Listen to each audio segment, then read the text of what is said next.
Hi hello నమస్తే.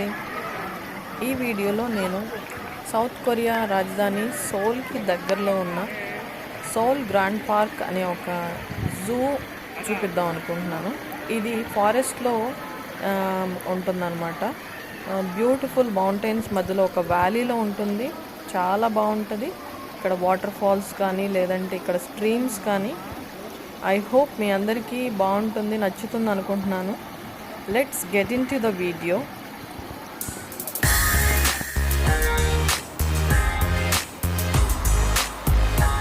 ఇప్పుడు నేను వెళ్ళవలసిన స్టేషన్ అనేది సుమారుగా గంట ప్రయాణం ఉంటుంది మేము ఉంటున్న ఇంటి దగ్గర నుంచి. ఈ చూపిస్తున్న స్టేషన్ వచ్చేసి ట్రాన్సిట్ స్టేషన్ అనమాట. నేను మధ్యలో ట్రైన్ చేంజ్ చేయడం జరిగింది. ఇక్కడ నుంచి నేను క్యాచ్ చేసి సుమారుగా 20 నిమిషాల ప్రయాణం ఉంటుందన్నమాట. ఈ స్టేషన్ కొంచెం ఓపెన్గా ఉంది, రికార్డ్ చేయడం జరిగింది. నా మొదటి వీడియోలో నేను ఏదైతే అండర్ గ్రౌండ్ ట్రైన్స్ చూపించానో ఈ లింక్ ఎండ్ ఆఫ్ ద వీడియోలో షేర్ చేయడం జరిగింది. ఈ ట్రైన్స్ అనేవి చాలా డిఫరెంట్గా ఉంటాయి. నేను ఎక్కి వచ్చిన ట్రైన్ వచ్చేసేసి మెట్రో 9 అనే కంపెనీ రన్ చేస్తుంది. అది డిఫరెంట్గా ఉంటుంది. ఈ లైన్ వచ్చేసేసి కోరైల్ అనే కంపెనీ రన్ చేస్తుంది అనమాట. ఇది కొంచెం డిఫరెంట్గా ఉంటుంది. స్టేషన్ మెయింటెనెన్స్ అంతా కూడా కొంచెం డిఫరెంట్గా ఉంటుంది. ఓవరాల్ ఎక్స్పీరియన్స్ అన్నీ బాగుంటాయి. ఈ ట్రైన్ ఇది పైకి ఎందుకు అబౌవ్ ద గ్రౌండ్ ఉంది అంటే కింద కెనాల్స్ ఉన్నాయి. సో ఈ స్టేషన్ వరకు పైకి వచ్చింది. మళ్ళీ నెక్స్ట్ స్టేషన్లో ఇది అండర్ గ్రౌండ్కి వెళ్ళిపోయింది.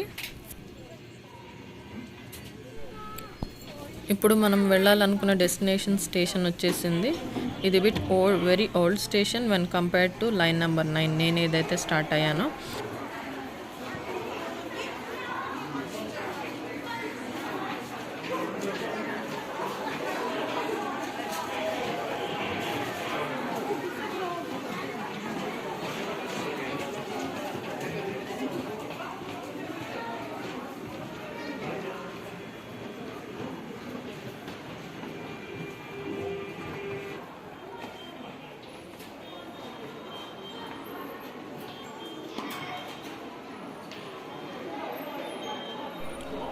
ఈ ప్లేస్లో మనం ట్రాన్స్పోర్టేషన్ కార్డ్ స్వైప్ చేసి బయటికి వెళ్ళి ఎగ్జిట్ తీసుకుని డైరెక్ట్గా మనం సోల్ గ్రాండ్ పార్క్కి వెళ్తుంది.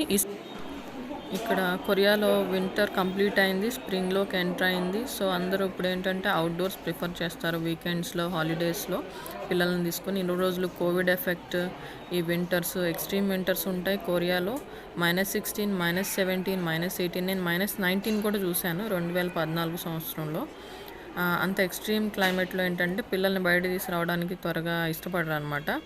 సో ఇవాళ వెదర్ చాలా బాగుంది. ఇప్పుడు నేను మీకు చూపిస్తున్న స్టాల్ వచ్చేసేసి కొరియన్ ట్రెడిషనల్ స్నాక్ అనమాట. ఈవినింగ్స్ వాళ్ళు బాగా తింటారు. దీన్ని మంజూస్ అంటారు. కేక్ బ్యాటర్తో చేస్తారు. మధ్యలో కస్టర్డ్ ఉంటుంది. డిఫరెంట్ షేప్స్లో మౌల్డ్స్ ఉంటాయి అన్నమాట. ఇక్కడ ఆటోమేటిక్ మెషిన్తో ఇది చేయటం జరుగుతుంది. Very delicious one. ఈ కొరియన్ కల్చర్ మన తెలుగు కల్చర్ కొంచెం చాలా దగ్గరగా ఉంటాయి. కొన్ని పదాలు కూడా నేను చాలా దగ్గరగా ఫీల్ అవుతాను. అలాగే వీళ్ళ ట్రెడిషన్ ఏంటంటే మన ఎవరైనా పలకరించడానికి వచ్చినప్పుడు ఇలాంటివి మనకి తీసుకురావడం జరుగుతుంది ఇంటికి. అలాగే ఆఫీస్లో కూడా ఏదైనా క్లయింట్ మీటింగ్స్కి వెళ్ళినప్పుడు వాళ్ళు కూడా ఇలాంటి బాక్స్ ఆఫ్ స్వీట్స్ తీసుకొచ్చేస్తారనమాట. ఈ కనపడేది వచ్చేసి ఫిష్ కేక్ అంటారు. వీళ్ళు ఫిష్తో తయారు చేస్తారు. ఎలా చేస్తారని తెలియదు, బట్ అలా ర్యాప్ చేసి స్టిక్కి గుచ్చేసి దాన్ని ఒకలాంటి సాస్లో బాగా బాయిల్ చేస్తారు. ఇవి వచ్చేసేసి $3కి 10 పీసెస్ ఇచ్చారనమాట.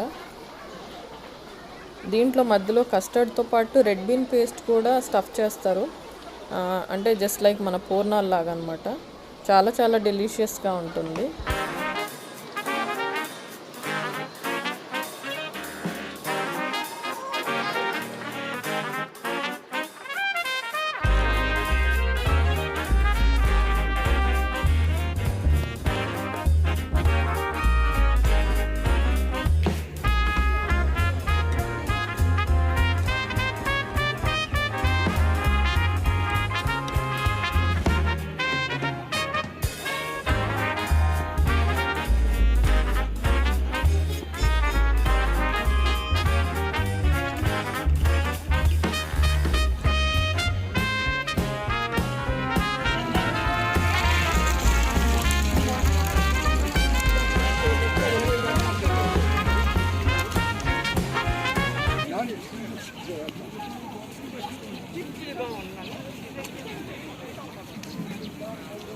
ఈ కనపడుతుంది వచ్చేసేసి స్టేషన్ గేట్ దగ్గర నుంచి మెయిన్ పార్క్ ఎంట్రన్స్ అనమాట. ఈ చుట్టుపక్కలంతా కూడా ఈ పార్క్ లోపలికి వెళ్ళే వాళ్ళ పార్కింగ్ లాట్ అనమాట. వెరీ వెరీ హ్యూజ్ పార్కింగ్ అనమాట.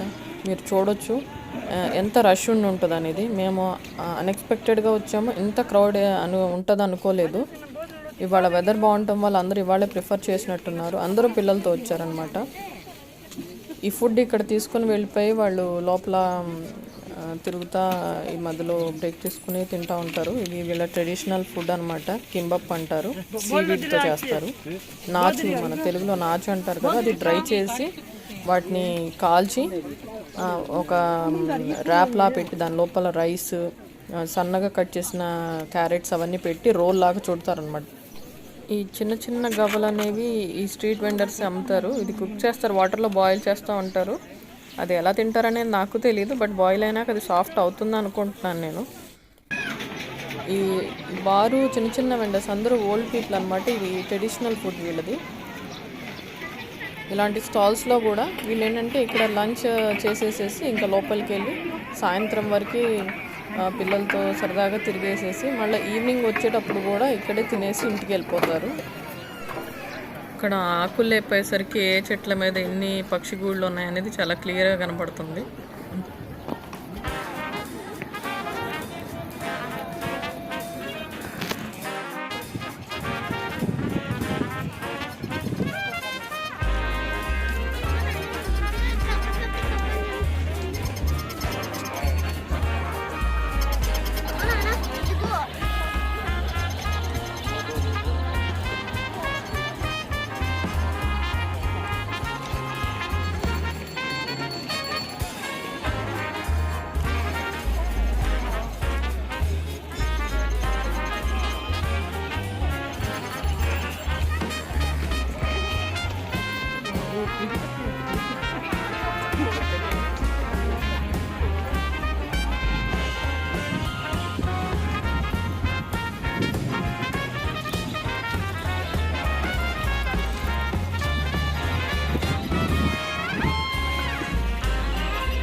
ఈ కనపడుతుంది వచ్చేసి డ్రైడ్ స్క్విడ్.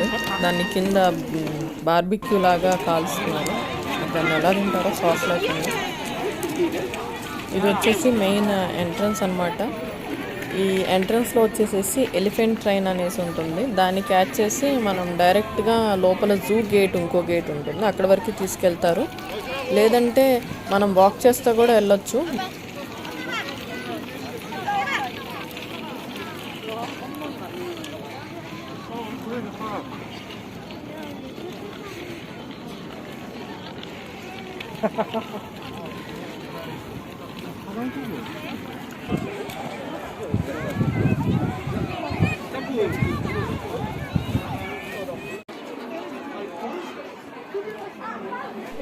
ఈ కనపడుతుంది వచ్చేసేసి ఎలిఫెంట్ ట్రైన్కి టికెటింగ్ కియోస్కో అనమాట. ఇంగ్లీష్ లాంగ్వేజ్లో కూడా ఉంటుంది.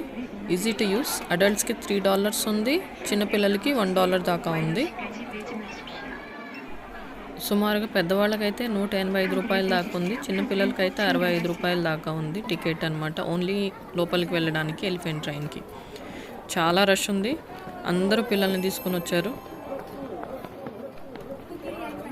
ఈ కొరియన్ పెనిన్సులాని జాపనీస్ రూల్ చేసే టైంలో మొట్టమొదటి జూని స్టార్ట్ చేయడం జరిగిందంట 1909వ సంవత్సరంలో.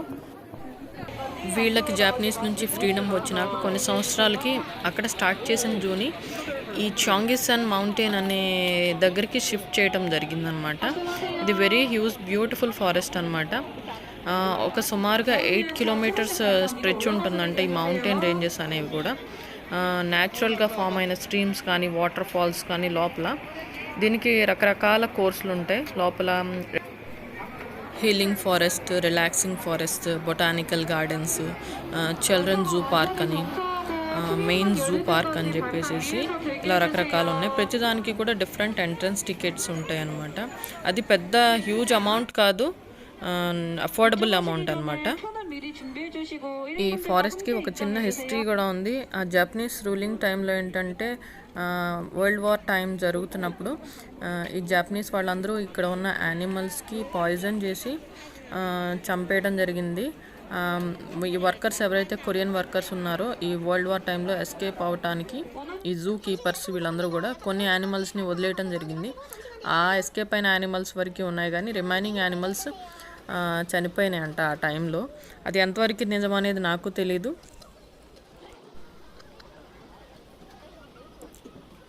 Come on, let's experience elephant train ride.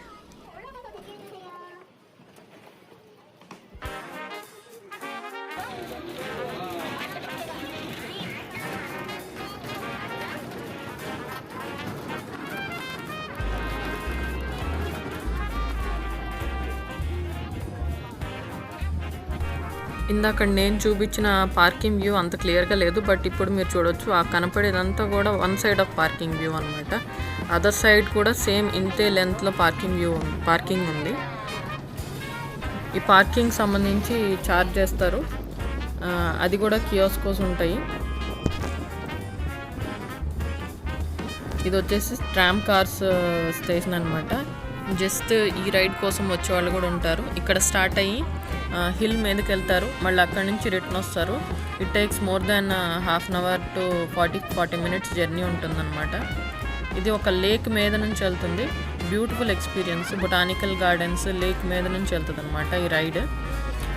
ఇవి కనపడే చిన్న చిన్న హిల్స్ వీటి మీద కూడా ట్రెక్కింగ్ ఉంటుంది. ఈ టైంలో కొరియన్స్ ఏంటంటే చాలా ప్రిఫర్ చేస్తారు వింటర్ స్టార్ట్ అయ్యేటప్పుడు, వింటర్ ఎండ్ అయ్యేటప్పుడు మధ్యలో ఒకసారి ట్రెక్కింగ్ చేయడానికి. ఎందుకంటే ఎక్స్ట్రీమ్ కోల్డ్ ఉంటుంది కదా, ఈ మజిల్స్ ఈ ఫ్రీజ్ అయిపోయినట్టు ఉంటుంది. వీళ్ళందరూ రిలాక్సేషన్ కోసం ఏంటంటే ఫ్రెండ్స్ అందరూ ఓల్డ్ ఏజ్ పీపుల్ కూడా అనమాట, 70 years 65 years వాళ్ళు కూడా ట్రెక్కింగ్ వెళ్ళడానికి 4 kilometers 5 kilometers 8 kilometers. వీళ్ళు ఏంటంటే ఏదైనా కానీ చాలా సీరియస్గా తీసుకుంటారు. ట్రెక్కింగ్ అయినా సైక్లింగ్ అయినా కానీ ఫుల్ గేర్ అనమాట. ఆ ట్రెక్కింగ్ గేర్లో వెళ్తారు. ఆ ఎక్విప్మెంట్ అంతా కూడా ఇక్కడ షాప్స్ కూడా ఉంటాయి అనమాట, ఫుల్ ఎక్విప్డ్ అనమాట. రెంటల్కి ఇస్తారు, ఓన్గా కొనుక్కోవటానికి వీళ్ళు ప్రిఫర్ చేస్తారనమాట. ఈ కొరియన్స్ ఏంటంటే ఓన్లీ టెక్నాలజీలో ఇన్నోవేటివ్గా కాకుండా ఏంటంటే వాళ్ళు ఏ పని చేసినా కానీ కొంచెం డిఫరెంట్గా ఉండేలా చూస్తారు. ఈ పిల్లల్ని తీసుకెళ్లే స్ట్రాలర్స్ కూడా ఏంటంటే చాలా డిఫరెంట్గా యూనిక్గా ఉంటాయి అన్నమాట.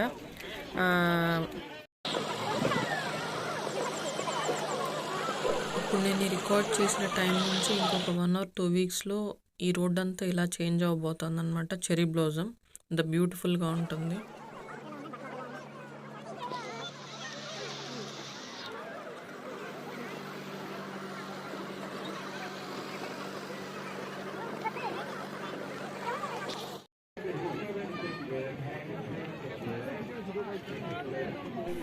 ఇక్కడ కాలేజ్ స్టూడెంట్స్ ఏంటంటే వాళ్ళ పార్ట్ టైం జాబ్స్ ఎలా ఉంటాయంటే ఇలాంటి పార్క్స్ దగ్గర, పబ్లిక్ పార్క్స్ దగ్గర, ఎక్కడైతే ఇలాంటి అనౌన్స్మెంట్స్ ఇలాంటి చేయాల్సిన దగ్గర వీళ్ళందరూ కూడా పార్ట్ టైం జాబ్స్ చేస్తారు. నాట్ ఓన్లీ ఈ సబ్వేస్, ఈ బర్గర్ కింగ్స్ వీటిలోనే కాదు, ఈవెన్ హాస్పిటల్స్ దగ్గర కూడా, ఫామ్ ఫిల్లింగ్ దగ్గర కానీ వీటన్నిటి దగ్గర కూడా వీళ్ళకి పార్ట్ టైం జాబ్స్ ఉంటాయి అన్నమాట. బేసిక్గా Korean people are very polite, very polite అనమాట. మన అవసరానికి మనం వెళ్ళి క్వశ్చన్ చేసినా మనకు సమాధానం చెప్పి వాళ్ళు మనకి బౌ చేస్తారు. చాలా జెంటిల్గా ఉంటారు.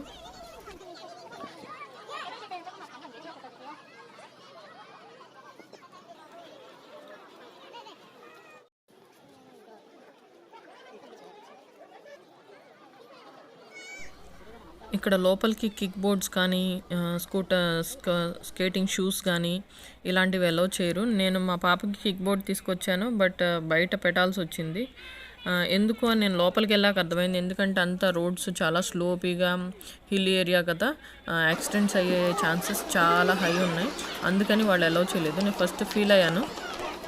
మనకి ఎంట్రన్స్లో ఇలాంటి మ్యాప్స్ అనేవి అవైలబుల్గా పెడతారనమాట 4 different లాంగ్వేజెస్లో, చైనీస్, జాపనీస్, ఇంగ్లీష్ అండ్ కొరియన్లో. మనకి మ్యాప్లో లైన్స్ ఇస్తారు, green line, yellow line, blue line అలాగా. ఈ ఫ్లోర్ మీద కూడా అది ఇండికేట్ చేసి ఉంటుంది. మనం ఏ యానిమల్ని చూడాలనుకుంటే ఆ మ్యాప్ని బట్టి ఈ లైన్ని ఫాలో అవుతూ వెళ్ళటమే. రిటర్న్ వచ్చినప్పుడు కూడా ఈ లైన్ని ఫాలో అవుతూ రావచ్చు అనమాట. ప్రతి 1 kilometerకి ఇక్కడ రెస్ట్ రూమ్స్ అనేవి ఉంటాయి, చాలా నీట్గా మెయింటైన్ చేస్తారు. ఈవెన్ వీళ్ళ కంట్రీలో ఉన్న నేచర్ని చాలా బాగా ఎంజాయ్ చేస్తారు. టూరిస్ట్ పక్కన పెడితే ఏంటంటే వీళ్ళ కంట్రీని చాలా బాగా ఎంజాయ్ చేస్తారనమాట. ఈ న్యూస్ ఛానల్స్లో కానీ వీళ్ళ యాప్స్లో కానీ ఈ గ్రూప్స్లో కానీ ఎక్కడెక్కడ చెరీ బ్లోజమ్ స్టార్ట్ అయింది. ఇప్పుడు సదరన్ పార్ట్లో వచ్చేసి త్వరగా స్టార్ట్ అవుతుందంట చెరీ బ్లోజమ్. ఇది స్లోగా నార్త్ పార్ట్కి స్ప్రెడ్ అవుతుందంట. సో ఏంటంటే ఎక్కడ చెరీ బ్లోజమ్ ఈ వీక్ ఇక్కడ చెరీ బ్లోజమ్ ఉంది అనగానే అక్కడంతా క్రౌడ్ వెళ్తారనమాట. ఇందాక నేను చెప్పాను కదా కొరియన్ స్నాక్ అని, అది నేను ఒక ప్యాకెట్ తీసుకోవడం జరిగిందనమాట. అవి ఇలా ఉంటాయి, సాఫ్ట్గా ఉంటాయి. ఇన్సైడ్ వచ్చేసి రెడ్ బీన్ పేస్ట్ ఉన్నది తీసుకున్నాం అనమాట. వీళ్ళు ఇలా ఫ్యామిలీ అందరూ ఇలా గ్యాదర్ అయ్యి చక్కగా లంచ్ ఇక్కడే కంప్లీట్ చేసుకుంటారు హ్యాపీగా. తిరగాలి ఇక్కడ యానిమల్స్ని చూడాలి అనే కాన్సెప్ట్ తక్కువ అనమాట. ఇలా ఫ్రెండ్స్తో వస్తారు, సరదాగా వాకింగ్ చేస్తారు, పిల్లలు ఆడుకుంటూ ఉంటారు. ఇక్కడ ట్రాఫిక్ ఉండదు, పొల్యూషన్ ఉండదు, చాలా కూల్ అండ్ ఫ్రెష్ బ్రీజ్ ఉంటుంది.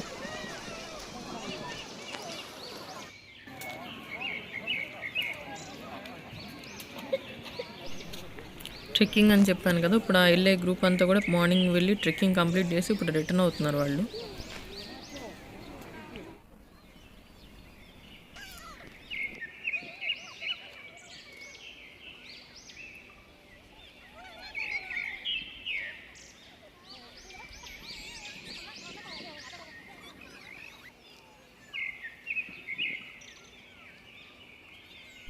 ఇక్కడ ఉన్న ఈ పిట్టలు, ఈ యానిమల్స్, ఈ చెట్ల కన్నా కూడా జనాలు ఎక్కువైపోయినట్టున్నారు ఇవాళ.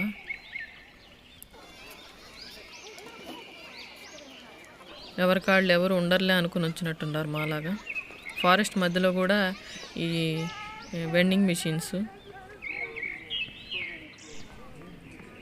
వీడు ఇప్పుడు చీతా ఫ్యాన్ లాగా ఉన్నాడు, చీతా డ్రెస్ వేసుకున్నాడు.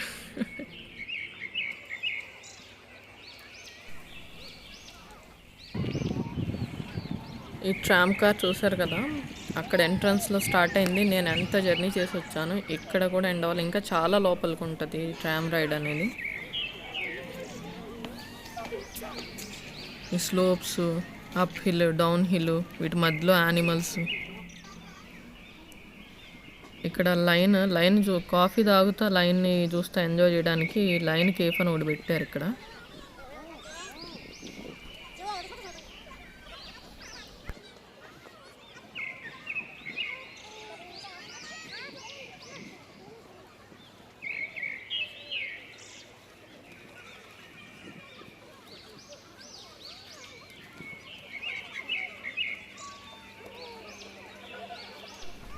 రండి ఐస్ క్రీమ్ తింటూ లైన్ని చూసి ఎంజాయ్ చేద్దాం రండి అని ఐస్ క్రీమ్ వెండింగ్ మిషన్స్ కూడా పెట్టారు ఇక్కడ.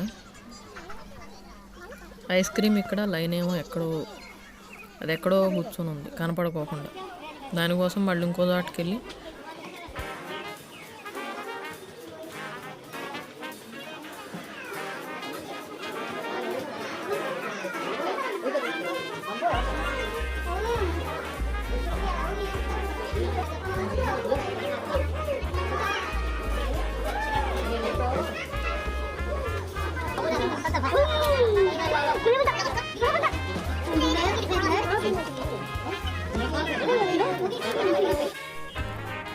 వెంకటపతి రాజావారు దిగి వస్తున్నారు కిందకి.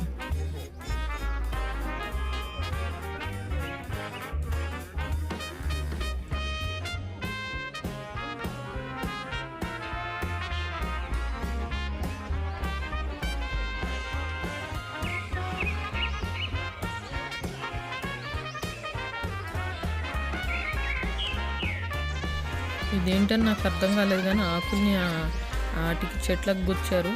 అంటే యానిమల్స్కి వచ్చి చెట్ల నుంచి పీక్కుంది అనే ఫీలింగ్ రావాలన్నా ఏంటో మరి. బట్ 4 ఆకులే గుచ్చారు, మరి అన్నీ వాటికి ఎట్లా సరిపోతుందో ఏంటో మరి. అక్కడక్కడ 4 గింజలు చల్లారు 4-5 చోట్ల. అక్కడ చూడబోతేనేమో పెద్ద మంద వస్తుంది, అటన్నిటికీ మరి 4 ఆకులు ఎట్లా సరిపోతాయి ఏంటో. వాటిని గ్యాలరీ ప్లేస్లోకి తీసుకురావటం కోసం ఆ సీడ్స్ వేసారట్టుంది. అవన్నీ వచ్చి ఇక్కడ తిరుగుతూ ఉన్నాయి.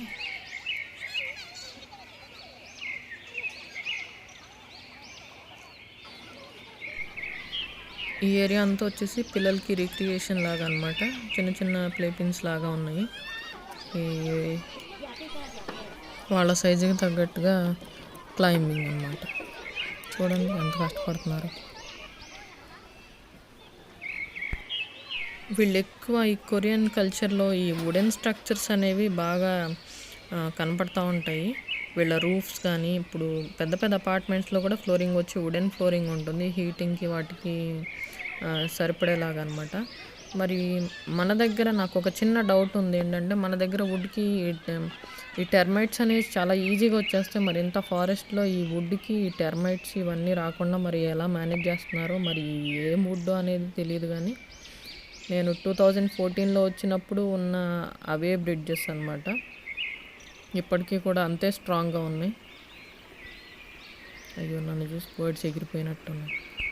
ఇదే ఫారెస్ట్లో ఇదే మౌంటైన్స్ చుట్టుపక్కల ఒక సీక్రెట్ ఫారెస్ట్, హీలింగ్ ఫారెస్ట్ అంటారంట.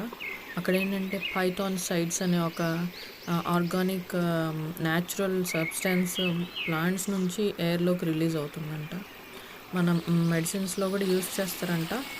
ఈ ఎయిర్లో రిలీజ్ అయింది ఏంటంటే, ఇలా ఈ ఫారెస్ట్లో ఈ నడవటం వల్ల ఆ సీక్రెట్ ఫారెస్ట్ ఏదైతే ఆ హీలింగ్ ఫారెస్ట్లో రిలాక్స్ అవటం వల్ల మన బాడీ మీద చాలా ఎఫెక్ట్ ఉంటుందంట. ఒకలాంటి ఎన్కే సెల్స్, న్యాచురల్ కిల్లర్ సెల్స్ని మన బాడీలో బ్లడ్లో ఇంప్రూవ్ చేస్తుందంట ఈ పైథాన్ సైడ్స్ అనే ఈ ఆర్గానిక్ సబ్స్టాన్స్ ఏదైతే ఎయిర్లో ఉందో. దానివల్ల బాడీలో ఎక్కడైనా ఇన్ఫ్లమేషన్స్ ఉంటే అవన్నీ కూడా తగ్గుతాయంట. వెరీ హెల్ప్ఫుల్ కదా. నేను నీళ్ళల్లో పడకుండా బయటకు వెళ్తాను. నెక్స్ట్ విషయం ఏంటనేది చెప్తాను. ఈ బ్లడ్ ప్రెషర్తో బాధపడేవాళ్ళు, డిప్రెషన్తో బాధపడేవాళ్ళు ఇక్కడ వచ్చి ఈ హీలింగ్ ఫారెస్ట్లో ఈ నడవటం వల్ల, చేయటం వల్ల ఆ డిఫరెన్స్ అనేది చాలా ఉందంటే వాళ్ళ రికవరీ రేట్ వచ్చేసేసి ఈ మెడిసిన్స్ మీద డిపెండ్ అయ్యేదానికన్నా కూడా ఇలాంటి డిఫరెంట్ వేస్ చూస్ చేసుకుని ఆ ప్రాబ్లమ్స్ని తగ్గించుకుంటే ఎంతో బాగుంటుంది. ఇంకొక వెరీ ఇంపార్టెంట్ పాయింట్ ఏంటంటే, ఈ మధ్య ఇండియాలో కూడా ఇలాంటి హీలింగ్ ఫారెస్ట్ అనే కాన్సెప్ట్ని స్టార్ట్ చేశారు. అది ఉత్తరాఖండ్లో రాణిఖేట్ అనే ప్లేస్లో. టెక్నాలజీ పెరిగేటప్పటికి పేరెంట్స్కి ఎన్ని తిప్పలు వచ్చాయంటే, ఈ పిల్లల్ని ఆ ఫోన్ నుంచి అవాయిడ్ చేయడానికి ఎన్ని చోట్లకి తిప్పాలో అన్ని చోట్లకి తిప్పుతున్నారు. మెయిన్గా కొరియన్స్ అనమాట. పేరెంట్స్కి ఫోన్ ఉంటుంది, పిల్లలకు కూడా ఫోన్ ఉంటుంది. హై అండ్ ఫోన్స్ కొనిస్తారు వాళ్ళకి. పార్క్కి వెళ్ళినప్పుడు వాళ్ళ మెడలోనే ఫోన్ ఉంటుంది. ఫుల్ రేడియేషన్ అనమాట. మరి అది వాళ్ళు ఎట్లా ఓవర్కమ్ చేస్తారు అనేది ఫ్యూచర్లో చూడాలి. నేను హీలింగ్ ఫారెస్ట్కి వెళ్ళలేదు, బట్ ఒక పిక్ అయితే మీకు షేర్ చేస్తున్నాను. ఇది అక్కడ వ్యూ అనమాట. అక్కడ ఎంట్రీస్ కూడా తక్కువ ఉంటాయి, పర్ డే ఎంట్రీస్ కూడా. క్రౌడ్ తక్కువగా ఉండేలాగా చూస్తారు.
బేసిక్గా ఈ హీలింగ్ ఫారెస్ట్ ఈ సౌత్ కొరియా అనే కాదు, ఎక్కడైనా కానీ ఫారెస్ట్లో ఇలాంటి ప్లేసెస్లో చాలా పీస్ఫుల్గా చెట్ల మధ్య నడవటం కానీ, ఇలాంటి స్ట్రీమ్స్ నుంచి వచ్చే ఈ సౌండ్స్ కానీ, వాటర్ ఫ్లో అవుతున్న సౌండ్స్ కానీ మనం వింటూ ఉంటే మన బాడీ అనేది చాలా మనకి తెలియకుండానే రిలాక్స్ అవుతుందంట. ఒకలాంటి పాజిటివ్ వైబ్రేషన్స్.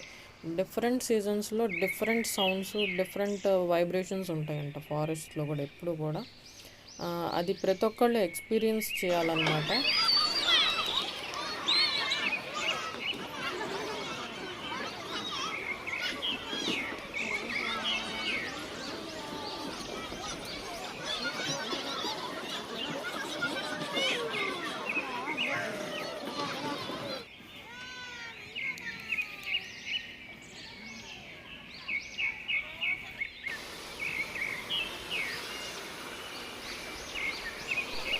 ఈ స్లోగా చిగుర్లన్నీ వస్తున్నాయి. మళ్ళీ ఇదంతా కూడా ఇంకొక 1 మంత్లో ఫుల్ గ్రీన్గా కవర్ అయిపోతుంది. డిఫరెంట్ ఫ్లవర్స్ ఇదంతా కూడా చాలా బ్యూటిఫుల్గా చేంజ్ అయిపోతుంది ఇంకొక 1 మంత్లోనే.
ఇలాంటి ప్లేసెస్ ఇండియాలో చాలా ఉన్నాయి.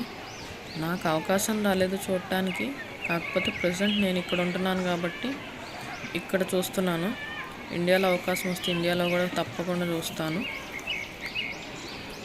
అలాగే నాకు ఈ ప్లేస్ నచ్చింది, సౌత్ కొరియా. ఈ వీడియోస్ ద్వారా మీకు కూడా నచ్చింది అనుకుంటున్నాను. I hope you get the chance to visit. Thanks for watching. We'll see you in the next video. Till then, take care.